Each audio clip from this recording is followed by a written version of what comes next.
नमस्कार दोस्तों, मैं अंकुर उपाध्याय स्वागत करता हूं आप सभी का आपके अपने YouTube channel share market analysis में। फाइनेंशियल ईयर FY24 एंड हो गया है और फाइनेंशियल ईयर 25 स्टार्ट होने वाला है आपके लिए। हालांकि स्टॉक मार्केट टर्म्स पे खत्म हो चुका है एंड डेट के हिसाब से देखा जाए तो अभी भी आज 29 मार्च है, 31 मार्च तक यानी परसों तक आपका चलेगा ही।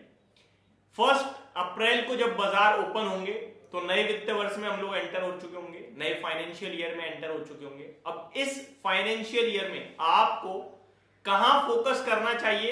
एज अ फाइनेंशियल मार्केट में आप काम कर रहे हो तो कहां आपका फोकस होना चाहिए? कौन सी चीजें हैं जो बड़ा ट्रिगर बनेंगी इस वित्त वर्ष में बाजार को ऊपर या नीचे करने के लिए? कहां पैसा बनेगा और किस तरीके से पैसा लगाना चाहिए? ये सारी चीजें आप सभी के साथ इस वीडियो में डिस्कस करने वाला हूं। तो शुरू करते हैं बिना किसी देरी के। सबसे पहले ये फाइनेंशियल ईयर बहुत ही तगड़ा रहा बाजार के लिहाज से, चाहे म्यूचुअल फंड इंडस्ट्री हो, डायरेक्ट इक्विटी मार्केट हो, small cap, mid cap, large cap, हर तरफ इन्वेस्टर्स ने बड़ा पैसा बनाया और फाइनेंशियल ईयर एंड होते होते आपने वॉलेटिलिटी भी एक अच्छी खासी देखी। अभी तक बाजार में कोई बड़ी करेक्शन एक्चुअली में आई ही नहीं है कोविड के बाद से। ये फर्स्ट टाइम ऐसा हुआ जहां पे आपके लिए मिड कैप और स्मॉल कैप में लगभग 10-12% की गिरावट आई है। बाकी निफ्टी तो अभी भी स्टिल कुछ ज्यादा टूटा ही नहीं अपने हाई से।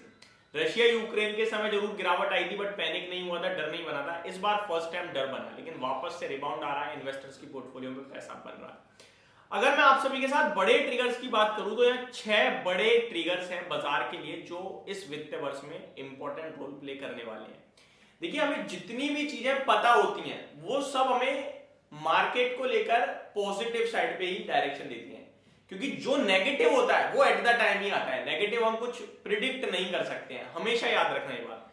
आप कभी भी बाजार में नेगेटिविटी प्रिडिक्ट नहीं कर पाओगे। हमेशा आपको ट्रिगर्स पता होंगे, पॉजिटिविटी पता होगी, लेकिन नेगेटिविटी आपको पता नहीं होगी, कभी प्रिडिक्ट नहीं कर सकते हो। वो वन साइडेड होती है, बहुत शार्प होती है, बहुत ही छोटे समय के लिए होती है। अब मैं आप सभी के साथ अगर 6 के 6 बड़े ट्रिगर्स बताऊं पहले कि कौन कौन से हैं, तो पहला आपका यूएस फेड पॉलिसी जो नॉर्मली होती रहती है। सेकंड, डीआईज, एफआईआईज के फ्लोज जो कंटिन्यू आपके लिए चलते रहते हैं। थर्ड, आपके लिए कच्चे तेल के दाम। यहां इंटरेस्टिंग है क्योंकि बहुत सारे बड़े बड़े एनालिस्ट हैं जो ये कह रहे हैं कि कच्चे तेल के प्राइसेस में काफी हैवीली कटौती, गिरावट आ सकती है, जो कि भारत के लिए तो सुपर पॉजिटिव है।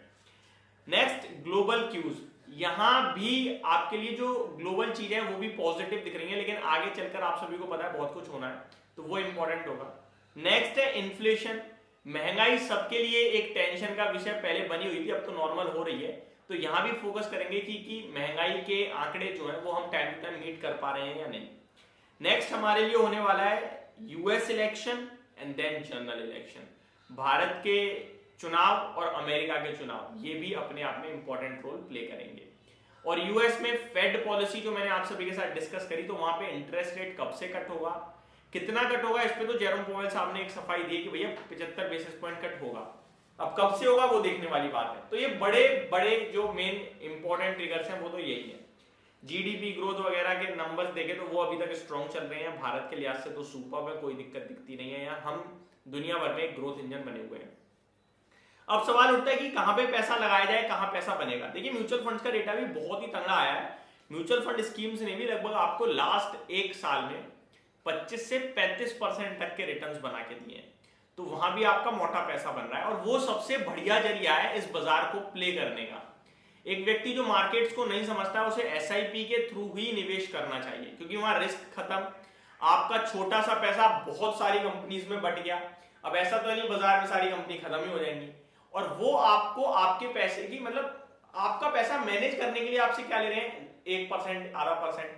तो वो मेरे को लगता है कि एक आम व्यक्ति को डेफिनेटली करनी चाहिए एसआईपी, क्योंकि वहां पे उनका पैसा मार्केट में फुल्ली डाइवर्सिफाइड हो जाता है, सेफ्टी होती है, लॉन्ग टर्म में बढ़िया रिटर्न्स, वेल्थ बनाने का मौका बनता है एक छोटे छोटे अमाउंट से। अगर आपने एसआईपी स्टार्ट नहीं करी है तो मैं आपसे कहूंगा जरूर कीजिए।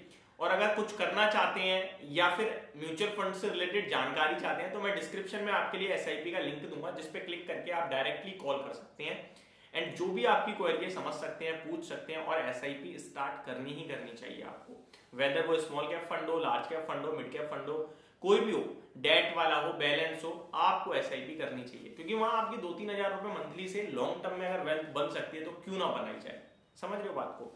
बाजार के लिहाज से डायरेक्ट इक्विटी डेफिनेटली पॉजिटिव ही रहेगी, क्योंकि नेगेटिव कुछ दिख नहीं रहा है यहाँ पे बाजार में। और मैंने वही कहा कि नेगेटिव हम प्रिडिक्ट कर ही नहीं सकते, अगर कोई नेगेटिविटी आई तो वो एक शार्प फॉल होगा, उसमें लेने का मौका होगा।